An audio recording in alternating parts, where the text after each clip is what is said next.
On this channel, I really don't like to highlight or focus on the negatives, but I know and appreciate by doing so, it might help you choose a certain product. And the product we're talking about today is the X-S20. Now, if you've been watching my channel, you know how much I love this camera and what the benefits of having this camera have done for me. But there are some negatives about the X-S20, and I do want to highlight some of them just so I can advise and help you make the right choice. I also have a bit of a personal problem with this camera myself, and I was hoping that maybe you, someone out there, might be able to help me with this problem I've got, but we'll leave that to the end. Now let's talk about the first negative I have with the X-S20. So the first thing is it isn't weather sealed, and this is something that I regularly forget. Now it's not just rain that you've got to worry about, it's dust too. Personally for me, I live in Britain, and as you might be aware, it does rain a hell of a lot here. I also frequently fly to Ireland, and it rains a lot there too. So I do have to be very mindful about when I take this camera outside. But the other side of that is dust. And if you pair this with a lens that isn't weather sealed, you could definitely find yourself with a bit of a dirty sensor. Your sensor is bound to get dirty at some point. But one thing that does help is using a weather sealed lens, which will certainly decrease the amount of dust that gets onto your sensor. Keeping your sensor clean is paramount. It is so important to keep on top of this. One of the things I've recently got my hands on is an air blower. This is the Nightcore air blower. And one thing I now use periodically is this. This air blower has really got some power to it. And this thing will really clear out the dust on your sensor and all the dust around your camera. It's got a magnetic brush on the top. It is USB-C charged. It's lightweight, it's pretty portable, and on the whole, a really good tool to keep in your camera bag when you're on the go. I've linked this Nightcore air blower in the description below if you're interested. These two are a good pairing.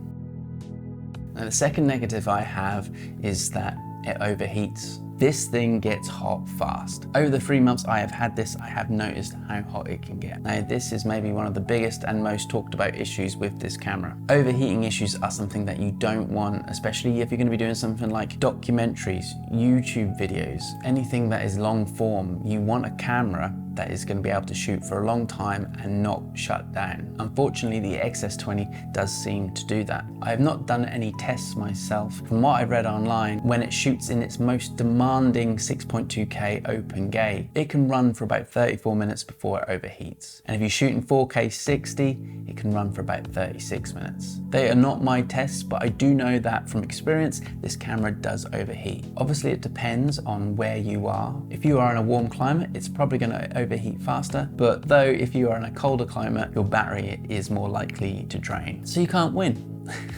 There is a way to fix this problem, but it's probably going to cost you around a couple of $100 extra. You could buy Fujifilm's cooling fan, which you can screw just onto the back of the camera here. And with this being over $1,000, you do have to weigh up if it's worth it. So when you start adding up, you're spending a lot of money on something which might push you towards looking at a different camera. What I think you have to do is you have to have the intention of what you want this camera to be. For me, this is my daily vlog camera. This is my travel camera. This is my B unit.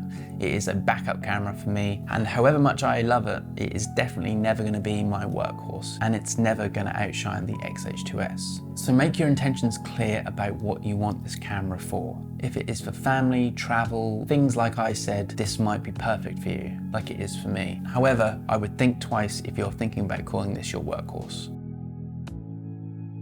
So the last negative I have is pretty petty, but it's a negative nonetheless. It doesn't have those beautiful Fujifilm ergonomics. When you look at a camera like the X Pro 3, it just doesn't hold a candle to it. However nice it is to hold in the hands, and I love the grip on this thing, it really is basically just a baby X-H2S. And like I said, it just doesn't hold a candle to some of Fujifilm's other cameras. It's not as sexy, it's not as tactile, just not as good looking. I know it's small and, like I said, petty, but these are huge things of why people buy Fujifilm. Fujifilm make really good looking cameras, and this one's, you know, just okay. Don't get me wrong, it has some cool features like the pop-up flash and the articulating screen, but another little negative is it only has a single SD card slot. You really want to be having two, especially when the X-H2S has a CFA Express slot. So for me, it is a bit of a negative. It's not the best looking Fuji camera on the market.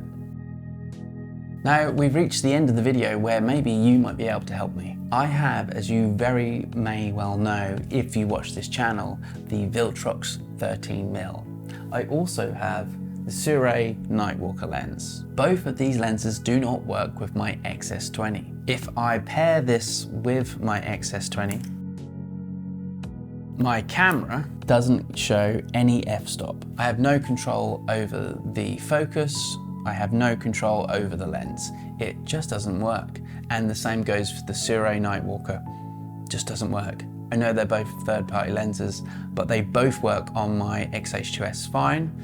So it leads me to believe that it could be my X-S20. Now this is huge for me if they don't work, because if I can't use these lenses with the X-S20, I'm gonna have to rethink about this camera. I have reached out to Fujifilm, but I've yet to hear anything back. Viltrox, on the other hand, have, and they are helping me through testing out certain things that could make it work again.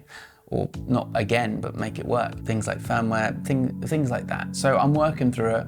But if anyone out there has an answer to my issue, I would really appreciate it. This has been troubling me for the past week, and I'd love to get my X-S20 working with these two lenses. These are very important lenses to me, and I really want to be able to use them when I take my gear away with me. So yes, this is just a plea if anyone can help, personally me, myself. Anyway, it was hard making this video. Like I said, I really don't like talking negatively about anything really. I kind of like to be, you know, positive about gear and how I use it. But I know that this can serve as some good solid advice for someone who's thinking about buying this camera.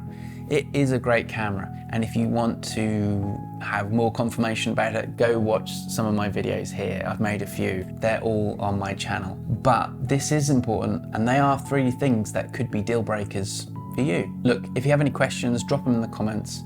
Don't forget to like and subscribe. Let's make some waves, and I'll see you in the next one.